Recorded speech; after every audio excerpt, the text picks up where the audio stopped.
Assalamualaikum warahmatullahi wabarakatuh. Ketemu lagi dengan saya Septiandra Trisnasari, Sobat Bawaslu Kudus.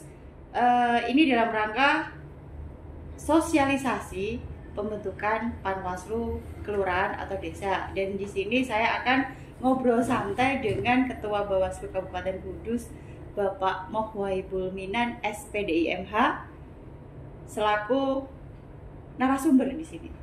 Apa Pak? Kita ngobrol santai, bukan narasumber ya Pak ya? Sama-sama narasumber. Sama-sama narasumber. Saling melengkapi. Saling melengkapi. Baik Pak. Saya manggilnya Pak Minan. Terserah. Oh, Pak Minan. Pak Minan, Pak Wahid, Pak Wahibul Pak juga Wahibul boleh. juga boleh. Ya. Pak Mo. Oke Pak Minan. Terkait pembentukan Panwaslu Kelurahan Desa, kita langsung saja ya Sobat Bawaslu. Karena ini mungkin sudah mulai tahapannya ya Bapak? Ya. Monggo. Jadi tadi siang ya menjelang Ya. sore ini juknis dari Bawaslu RI ini baru turun terkait dengan pembentukan pengawas kelurahan atau desa. Ya.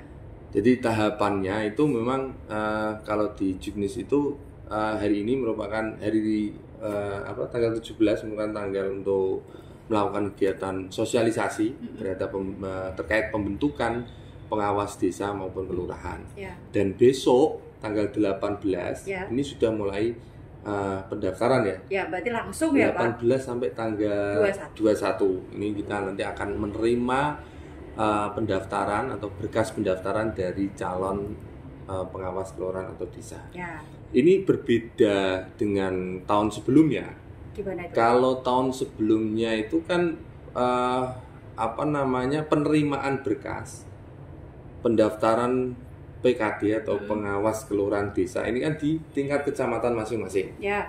Akan tapi karena hari ini rekrutmen Panwascam kan masih berjalan. Ya, masih proses. Masih proses, belum selesai. Jadi baru kemarin kita melakukan ini Tes tertulis ya Pak. tes tertulis dan pengumuman Ya. hasil tes tertulis itu baru nanti akan dilaksanakan tes wawancara. Jadi belum terbentuk Panwas di tingkat kecamatan. Oleh sebab itu dari juknis kemudian arahan dari Bawaslu RI maupun provinsi bahwa untuk penerimaan semua berkas untuk penerimaan pengawas kelurahan desa ini disentralkan di kabupaten.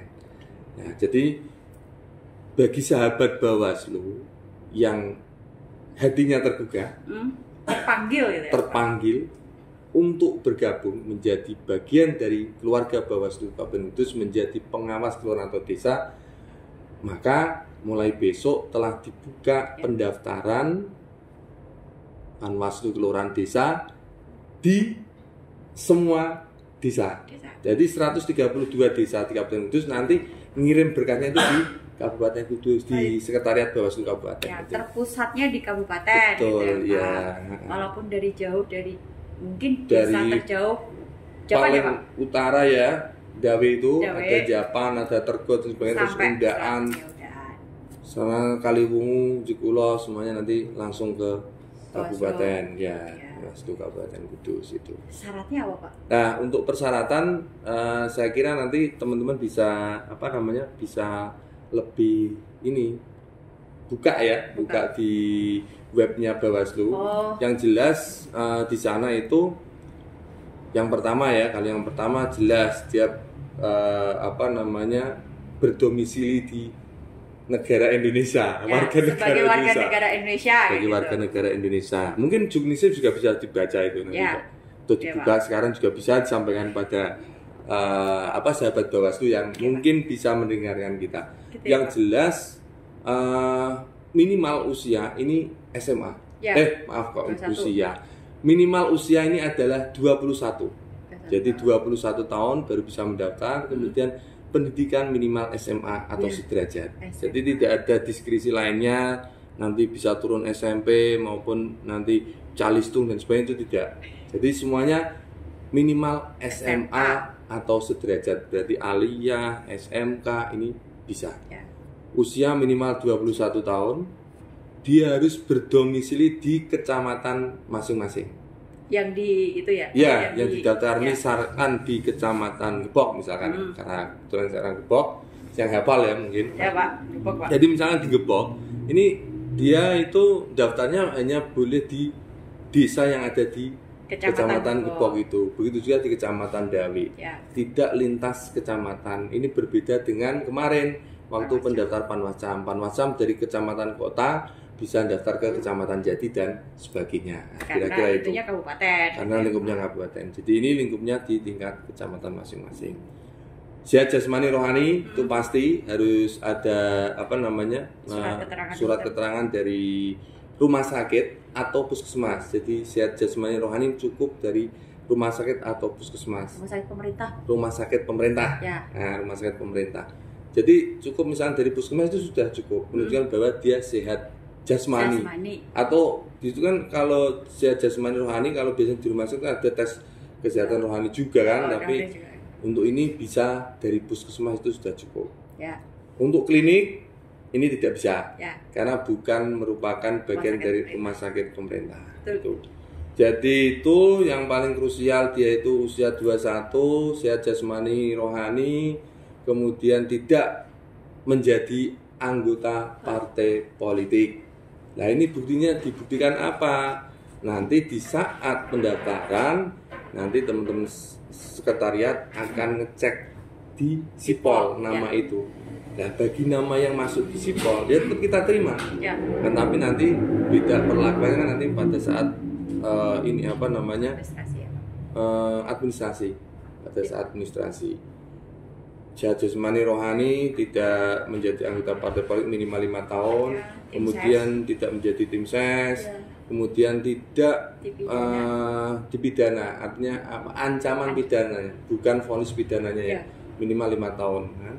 Itu kemudian siap, yang jelas dia bersiap kerja kapanpun, siap untuk melakukan pengawasan, ya kan? Iya. Untuk bekerja penuh waktu. Ya.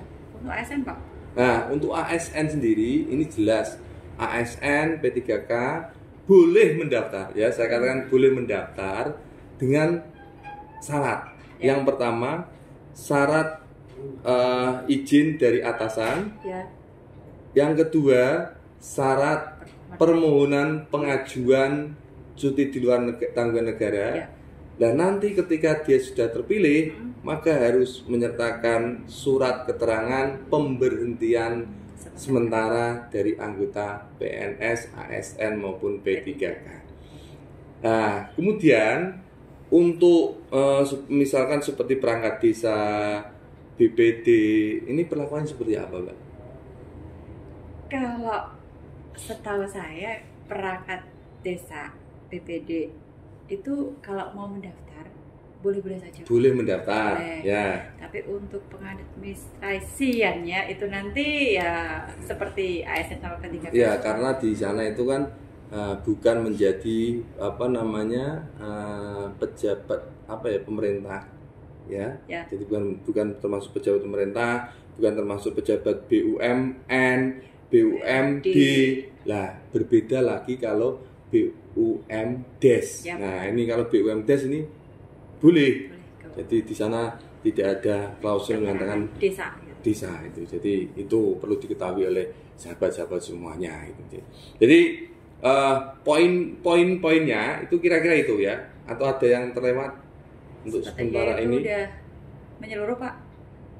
Sudah. Sahabat Bawaslu ya sudah jelas semua. Nah, mungkin nanti kalau kurang jelas bisa buka webnya Bawaslu Kabupaten Kudus, ya. Baik IG, Twitter, Facebook maupun web resminya Bawaslu. Ini sudah kita kita unggah, kita upload di sana. Yang jelas kami menunggu dari Bapak Ibu, saudara, teman-teman yang hatinya tergugah, terpanggil jadi bagian dari Bawaslu, bagian dari pengawas pemilu keluarga Bawaslu Kabupaten Kudus. 132 PKD kita butuhkan mulai besok pagi jam 8 ya, ini waktunya belum kita sampaikan. Ya, waktu Pak. Penerimaan berkas jam 8 sampai jam 5 sore. Tidak mengenal hari libur, karena hari yang kita pakai adalah hari kalender. Artinya apa? Sabtu, Minggu ini tetap buka pendaftaran. Akan tetapi ada pembatasan penerimaan berkasnya dimulai jam 8 pagi hingga jam 5 sore. Ya. Mungkin sementara itu. Dan penerimaannya dari tanggal 18 sampai 21. 21. Berarti ada 4 hari. Ya. 18, 19, 20, 21 kita terima. Dan hari terakhir ini juga tidak ada perpanjangan hingga 23.59. Berbeda dengan Panwas kecamatan kemarin kita sampai pukul 23.59 itu. Kira-kira itu Bu Kordif atau ada yang lain, monggo. Saya kira sudah lengkap yang disampaikan oleh Pak Ketua Pak Minan. Sahabat Bawaslu, seperti yang disampaikan Pak Minan tadi, selalu cek media sosial Bawaslu. Di sana banyak sudah terupload informasi baik berkas pendaftaran ataupun persyaratan untuk menjadi Panwaslu kelurahan atau desa. Oh, file-filenya sudah ada semua ya? Sudah diupload semua, sudah Pak. Sudah ya? Sudah. Tinggal download, nulis, ngisi, kemudian kirim. Ya, jangan lupa fotonya. Fotonya 4x6, Pak. Yang terbaru ya? Jangan foto lama, nanti berubah loh. Ini kok wajahnya beda gitu. Sekarang udah umur berapa, kemarin berapa gitu ya? 4x6 terbaru. Ada persyaratan background warnanya apa? Merah, Pak. Oh, merah. Merah, Pak. Ini kita ngobrol kan? Iya, ngobrol. Kan kita ngobrol santai. Dan kita menyampaikan kepada sahabat Bawaslu bahwa dari obrolan ini tentunya ada informasi-informasi yang sangat penting untuk teman-teman bisa mendaftar sebagai Panwaslu kelurahan atau desa. Cukup, Pak? Saya kira cukup. Oh, baik, Sobat Bawaslu, terima kasih. Terima kasih Pak Ketua. Terima kasih Sobat Bawaslu sudah mendengarkan obrolan santai kami tentang sosialisasi pendaftaran Panwaslu kelurahan atau desa. Sampai ketemu di lain waktu. Obrolan selanjutnya. Tetap ikuti media sosial Bawaslu. Sekian, wassalamualaikum warahmatullahi wabarakatuh.